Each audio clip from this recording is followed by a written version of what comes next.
오늘 오전 국민의힘 의원들 상당수가 법사위 회의장 앞을 점거하며 농성하더니 급기야는 법사위원장과 야당 법사위원들의 회의장 입장을 가로막고 야당 의원들과 보좌진, 취재진 등을 향해 집단적 폭력을 행사했습니다. 국민의힘의 집단 폭력으로 법사위원들은 물론 많은 취재진과 보좌진이 넘어지거나 다치고 특히 한 법사위원은 얼굴에 심한 멍이 들었으며 보좌진 1명은 갈비뼈 부상에 이르는 등 심각한 피해가 발생했습니다.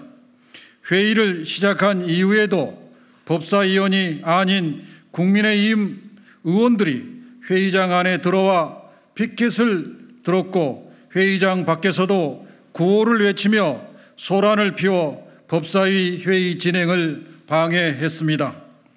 자신들이 제안한 국회 선진화법을 어긴 국민의힘 의원들의 폭력 행위는 어제 오늘 일이 아닙니다. 지난 2019년 4월 국민의힘 나경원 의원 등 수십 명은 공수처 설치법 등 법안 제출과 회의 진행을 막기 위해 집단 폭력을 행사하며 회의 진행을 가로막아 국회 선진화법 위반으로 기소되어 현재 국민의힘 의원 다수가 재판을 받고 있습니다. 이와 같이 국민의힘 의원들의 반복되는 집단 폭력과 의사진행 방해는 윤석열 검찰 독재 정권과 정치 검찰 등 수사기관에 대한 믿음을 바탕으로 한 것입니까? 아니면 한동훈, 나경원 당대표 후보 두 사람이 공개적으로 자백한 것처럼 공소권 정도야 얼마든 거래 대상으로 여길 수 있다는 자신감을 바탕으로 한 것입니까? 오늘 국민의힘 의원들이 범한 행위는 특수공무집행 방해죄나 국회 선진화법 위반죄로 최고 징역 7년 6월에 중형까지 선고받을 수 있는 아주 심각한 범죄 행위입니다. 검찰은 앞선 2019년 국민의힘의 특수공무집행 방해죄 등 사건에 대하여 장장 5년 넘는 시간이 흘러도 1심 재판을 끝마치지 못할 정도로 소극적으로 재판에 임했습니다. 도대체 대법원까지 몇 년이 걸려야 끝날 것입니까? 그 사이 국민의힘 의원들은 국회의원 임기를 마치기도 했고 새로 당선되는 사람들도 있습니다. 당시 사건에 대한 증거 영상이 차고 넘쳤고 공소 제기 초반 당시 검찰은 일관되게 의사 방해 행위가 명확히 입증됐다며 혐의 입증에 자신을 보였기에 현재 재판 지연은 도저히 이해할 수 없는 직무유기입니다.